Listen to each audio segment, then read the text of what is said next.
Cotton is the most important cash crop grown in the United States. It is a fiber, in fact, the most widely used fiber in the world. About 1/3 of all of our farmers grow cotton. There is no other farm crop upon which so many Americans depend for a living, for 10% of our people earn their living by growing, handling, and processing cotton. The cotton ripens about 200 days after the time of planting.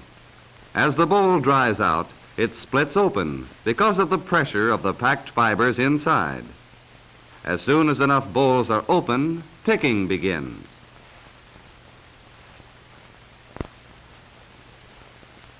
In some parts of the United States, the cotton crop begins to ripen in August.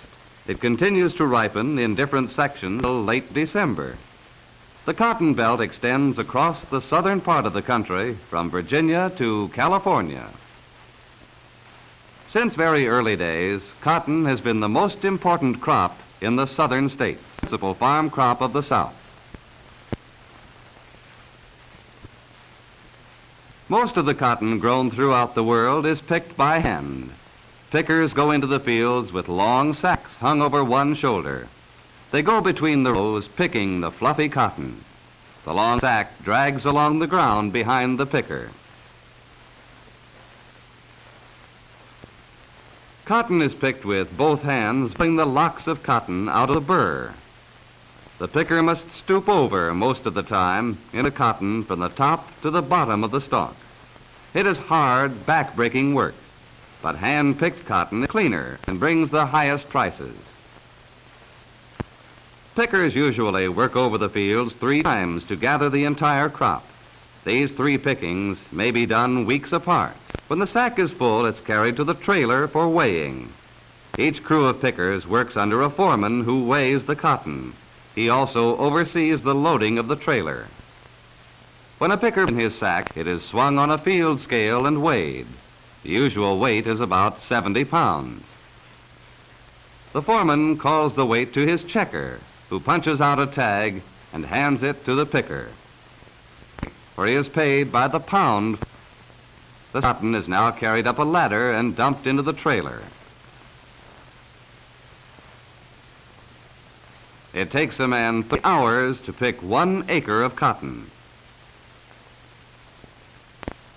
But now a new kind of cotton picker is being used in some fields. This machine can pick cotton as much as 50 times faster than a man can pick it by hand.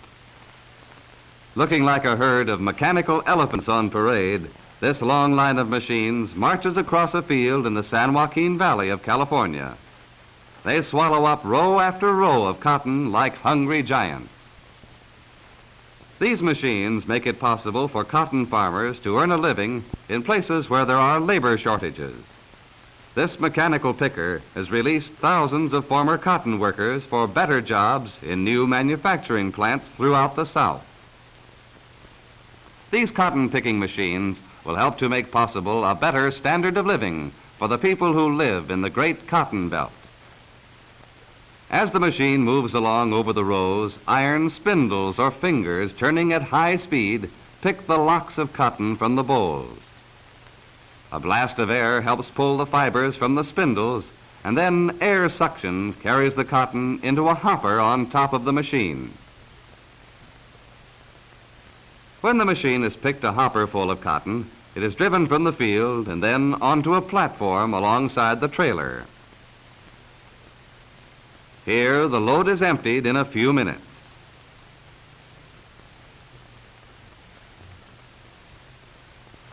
The loaded trailer is pulled away by a tractor and taken along the country roads to the cotton gin. Modern cotton gins separate the seeds from the lint at the rate of thousands of pounds of cotton per hour.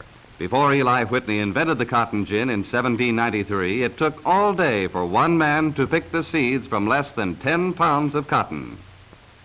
When a load of cotton rolls into the gin yard, it first sorted. Inside the scale house, a woman records the weight. She then gives the farmer a numbered tag to put on his loaded trailer.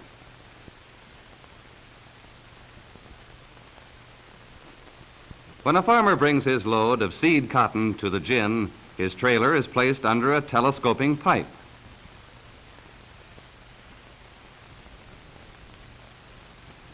Like a giant vacuum cleaner, this pipe sucks the seed out of the trailer and up into the gin machinery.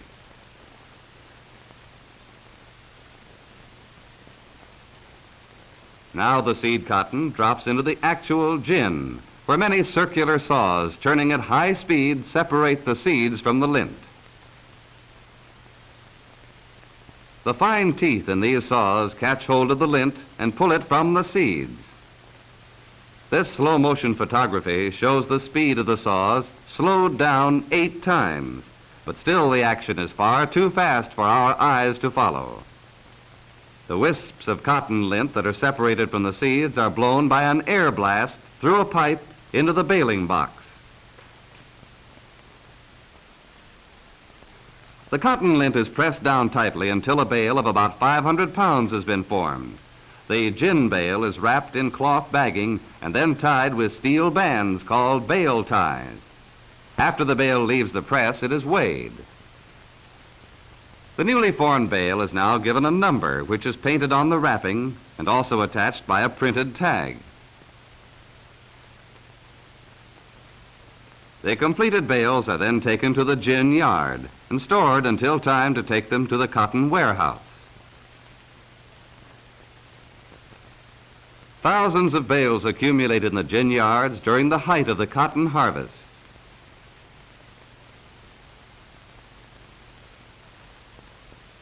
Samples from each bale are given to the cotton buyers, who hire skilled men to class the cotton according to staple and grade.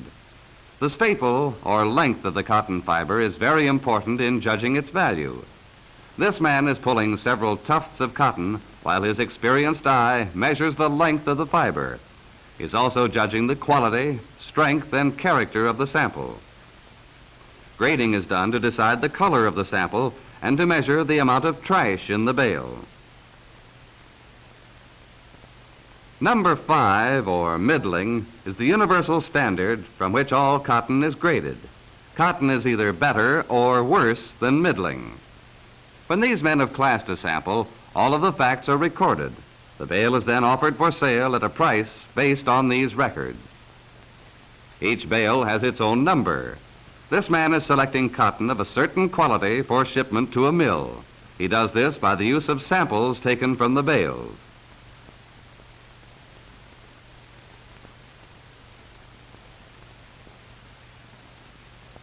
The bales which have been sold are taken out of storage. This small steam press makes it possible to remove the bale ties put on at the gin.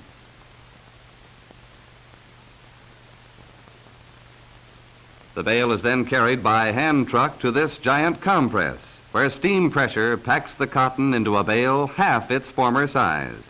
This is done to save shipping space.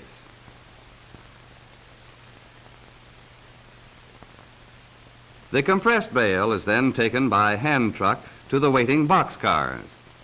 The cotton which is bought by mills in the United States is usually shipped to them by rail.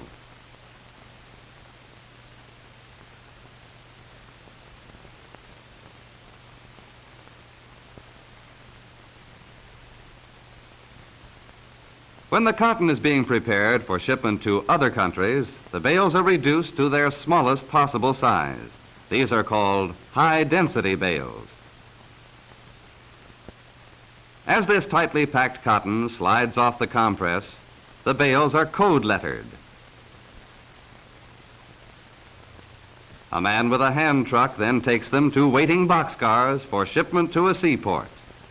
When the cotton bales arrive alongside the ocean freighter, a huge sling lifts them upward and swings the bales across the deck to an open hatch. The men who operate the winches skillfully drop the loaded sling into the depths of the ship, where stevedores stow the bales tightly for their long voyage across the ocean. This cotton is going to mills where it will be woven into many strange and colorful fabrics.